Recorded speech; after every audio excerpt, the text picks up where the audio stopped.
आम निकट में आरंभ है नुआ अंक राजांकर 69 69तम अंक कौन मालिका कौन प्रमाण दौर आपण गवेषणा कौन कहे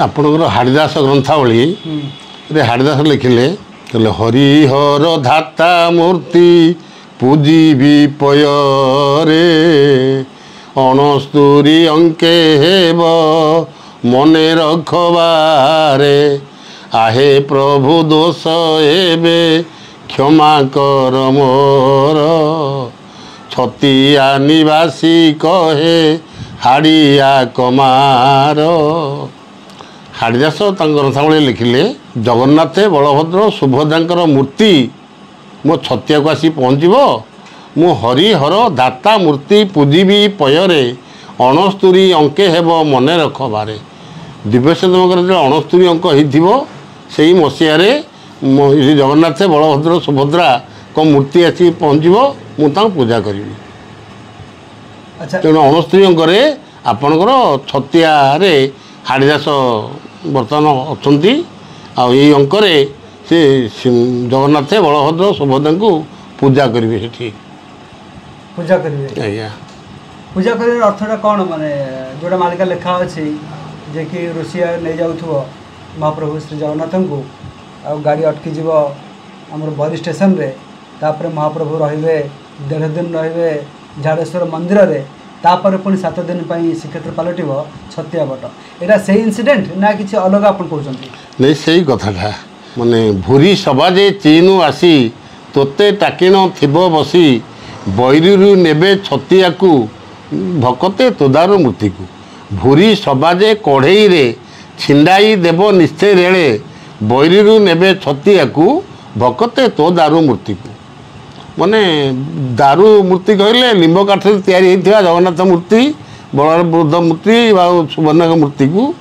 आउटी भूरी सभा 3 देश आसिकी आपणकर कढ़ई नामक गोटे जगह अच्छी कौटी से पाखे आप पाखे कढ़ई गोटे जगह अच्छी भूरी सभा जे कढ़ई रे छिंडाई देव निश्चय रेले से टर्च भाई गोटे जंत्र पकईदेव जे इंजिन मानने डबाड़ छाड़ी पलैब हाँ भूरी से जगह ना भी कढ़ई कढ़ई नामक एक टर्च पकईदेव जे मैंने लुहाटा नष्ट हो इंजिन लुहाटा इंजिनटा छाड़ी छाड़े पलैब डबाड़ा से रही डबारे आ से कढ़ई नामक जगार ये भूरी सभा जे कढ़ई रे छिंडाई देव निश्चय रेले भूरी सभा जे चीन आसी तोते टाकिण थी बसी द्वापर जुगर भूरी सभा 3 देश जन्म होती सी आसिक आपणकर जे कढ़ई पाखे थी से गोटे मेसीन लगेदेव जे इंजिन छाड़ी पलैब जो डबारे जाइए जगन्नाथ बलभद्र सुभद्रा मूर्ति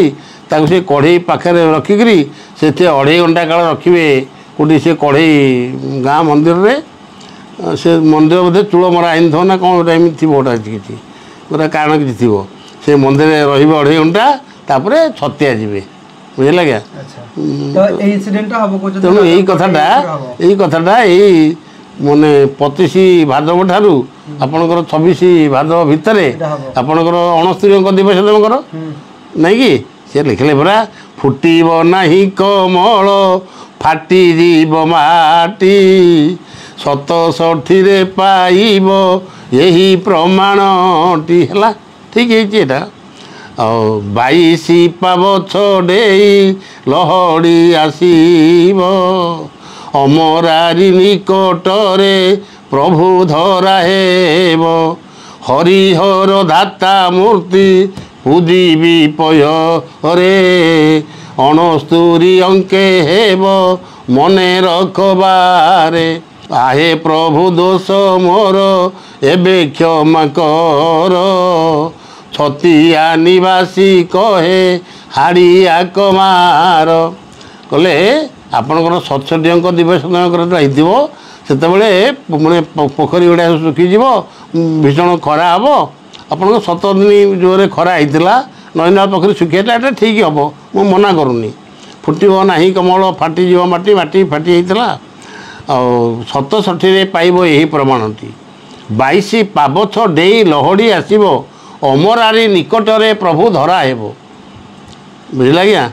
ଆଉ 69 ଅଙ୍କ ହେବ ମନେ ରଖ ବାରେ 69 ଅଙ୍କ ଦିବ୍ୟଚନ୍ଦ୍ରଙ୍କର 69 ଅଙ୍କ ହେଲା କେଉଁଠି କେବେ ଆପଣ ଏଇ ଗଲା ଶୂନ୍ୟ ଠାରୁ 26 ଶୂନ୍ୟ ପର୍ଯ୍ୟନ୍ତ ଏଇଟା ହେଉଛି 69 ଅଙ୍କ।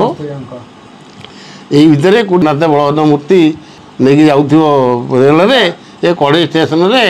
ଆଚ୍ଛା ଆଚ୍ଛା ଟିକେ ମୋତେ କହିଲେ 69 ଅଙ୍କରେ ଆଉ କ'ଣ କ'ଣ ହେବ ମାନେ ଆମ ପ୍ରାକୃତିକ ବିପର୍ଯ୍ୟୟ ବା ଯୁଦ୍ଧ ବା ଆଉ କ'ଣ କ'ଣ ସବୁ ରହିଛି 69 ଅଙ୍କରେ? 69 ଅଙ୍କରେ ଆପଣଙ୍କର 69 ଅଙ୍କ କଥା ମୋତେ ଆପଣ ପଚାରିଲେ। ଏ 69 ଅଙ୍କଟା ହେଉଛି ଆପଣଙ୍କର 25ରୁ 26 ମସିହା। 26 ମସିହା ତେବେ ସେଇଟା ଆମେ କହିପାରିବା ଯେ 25 26 ବା 27ରେ କ'ଣ ସବୁ ଘଟିବ? 26 ଅଙ୍କରେ ଓଡ଼ିଶା ବକ୍ଷରେ ଲାଗିବ ମହାସମର ଭାରତର ଶେଷ ସମର ଏହିଟି ଜାଣିଥାଅ ତୁ ହି ବୀର। ରାମଦାସକୁ ଅଚ୍ୟୁତାନନ୍ଦ କହୁଛନ୍ତି ରେ ରାମଦାସ ତୁ ମନେ ରଖିଥା ତୁ ଜାଣିଥା 26 ଅଙ୍କରେ ଓଡ଼ିଶା ବକ୍ଷରେ ଲାଗିବ ମହାସମର ଭାରତର ଶେଷ ସମର ଏହିଟି ଜାଣିଥାଅ ତୁ ହି ବୀର। 2026 ମସିହାରେ ବା ଆପଣଙ୍କର ଦିବ୍ୟଚନ୍ଦ୍ରଙ୍କର ଯେଉଁ 69 ଅଙ୍କ ଆପଣ କହୁଛନ୍ତି ସେ 69 ଅଙ୍କରେ ଭାରତ ପାକିସ୍ତାନ ଯୁଦ୍ଧ ଲାଗିବ। ଏହା ତୃତୀୟ ବିଶ୍ୱଯୁଦ୍ଧ ନାମରେ ପରିଚିତ ହେବ। ଇଏ ହେଉଛି ପୃଥିବୀର ଶେଷ ସମର। ପୃଥିବୀର ଶେଷ ସମର ହେଉଛି ତୃତୀୟ ବିଶ୍ୱଯୁଦ୍ଧଟା। ଭାରତର ଶେଷ ସମର ଏହିଟି ଜାଣିଥାଅ ତୁହି ବୀର। ଏହିଠାରେ ବୀର ସପ୍ତ ଦିନ ଯାଏ ହୋଇବ ଅନ୍ଧାର ଜାଣ ଚଉଦିଗ ଚମ କାଇ ଭୈରବ ଡାକି ରଡ଼ିବ ସକଳ ସ୍ଥାନ। ଆପଣଙ୍କର ଏଇ 26 ଅଙ୍କରେ ସପ୍ତ ଦିନ ଯାଏ ଅନ୍ଧାର ହେବ। 26 ଅଙ୍କରେ ହେବ। 2024 ମସିହାରେ ଆପଣଙ୍କର 7 ଦିନ 7 ରାତି ଅନ୍ଧାର ହେବ। କେତେ ମାଳିକା ବହିରେ ଚୈତ୍ର ମାସରେ ଲେଖା ହେଇଛି, କେତେ ମାଳିକା ଖେଦାରେ ଲେଖା ହେଇଛି ଭାଦ୍ରବ ମାସରେ। ବୁଝିଲେ, ଭାଦ୍ରବ ମାସ କୃଷ୍ଣ ପକ୍ଷେ କିରଣ ଦିଶି ପ୍ରତ୍ୟକ୍ଷେ ଅନ୍ଧାର ହେବ 7 ଦିନ ବିଜୁଳି ମାରି ଘନ ଘନ ଚନ୍ଦ୍ର ସୂର୍ଯ୍ୟଙ୍କୁ ଆମ୍ଭେ ନେଇ ଅନନ୍ତ ମଣ୍ଡଳରେ ଥୋଇ। ବୁଝିଲେ ଆଜ୍ଞା। ତେବେ ଆପଣ କହିବା କଥା କି 7 ଦିନ 7 ରାତି ଅନ୍ଧାର ହେବ 26 ମସିହାରେ ହେବ ବୋଲି କହୁଛନ୍ତି। ଆଉ ୱାର ବିଷୟରେ କିଛି, ଯୁଦ୍ଧ ବିଷୟରେ କିଛି? ତୃତୀୟ ବିଶ୍ୱଯୁଦ୍ଧ ପୁରା କହିଲି ନା। ଆଚ୍ଛା, ସେଇ ସମୟରେ ଭାରତର ଶେଷ ସମର ଏଇଠି ଜାଣିଥାଅ ଶେଷ ବୀର। ଏ ରାମଦାସ ତୁ ମନେ ରଖିଥା ବା ଜାଣିଥା ଯେ ଭାରତର ହେଉଛି ଶେଷ ସମର। ୟା ପରେ ଭାରତର ଯୁଦ୍ଧ ହେବ ନାହିଁ, ଏଠି ପୁରା ଶେଷ ହେଇଯିବ। ଶେଷ ସମର ମାନେ ଭାରତ ଯୁଦ୍ଧରେ କେତେ ମାସ ବା କେତେ ବର୍ଷ ପର୍ଯ୍ୟନ୍ତ ରହିବ? এই যুদ্ধটা 13 মাস যাকে লাগিয়ে রহব। 13 মাস যাকে লাগিব। আচ্ছা, অনেক কিছু মালিকা গবেষক মানে কହୁଛନ୍ତି যে লম্বা সময় ধরে লাগি রহিব না। ଆପଣଙ୍କର ପ୍ରଥମ ବିଶ୍ୱଯୁଦ୍ଧ 1914 ମସିହାରୁ 1919 ମସିହା, ଦ୍ୱିତୀୟ ବିଶ୍ୱଯୁଦ୍ଧ 1939ରୁ 1945, 6 ବର୍ଷ ଲାଗିଥିଲା। କିନ୍ତୁ ଆପଣ ତୃତୀୟ ବିଶ୍ୱଯୁଦ୍ଧ 13 ମାସରେ ସରିଯିବ। 13 ମାସରେ ଶେଷ ହେଇଯିବ। ସେ ଦିନ ଯୁଦ୍ଧ 5 ବର୍ଷ ଧରି ହେଲା, ଏଇଟା କେମିତି 13 ମାସରେ ହେଇଯିବ? ଶୁଣନ୍ତୁ, ଆପଣଙ୍କର ଅମର ଜୁମର ବା ଜୁମର ସଂହିତାରେ ଅଚ୍ୟୁତାନନ୍ଦ ଲେଖିଲେ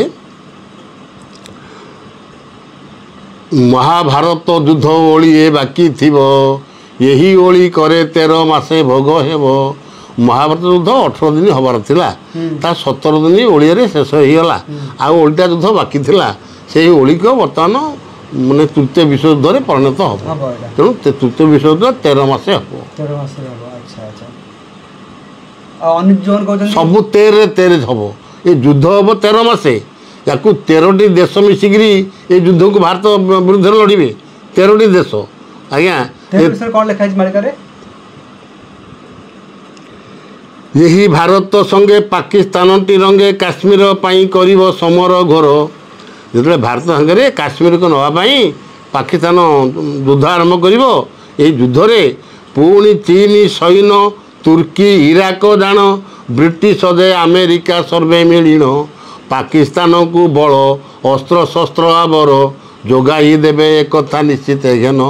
ପୁଣି ଚୀନ, ତୁର୍କୀ, ଇରାନ, ଆପଣଙ୍କର ଇଂଲଣ୍ଡ, ଆମେରିକା, ଚୀନ ଏମାନେ ସମସ୍ତେ 13ଟି ଦେଶ ଯୋଗ ଦେବେ କରି ପାକିସ୍ତାନକୁ ଅସ୍ତ୍ରଶସ୍ତ୍ର ମାନେ ଟଙ୍କା ପଇସା ଖାଦ୍ୟପେୟ ସବୁ ଯୋଗାଇ ଦେବେ ପାକିସ୍ତାନକୁ।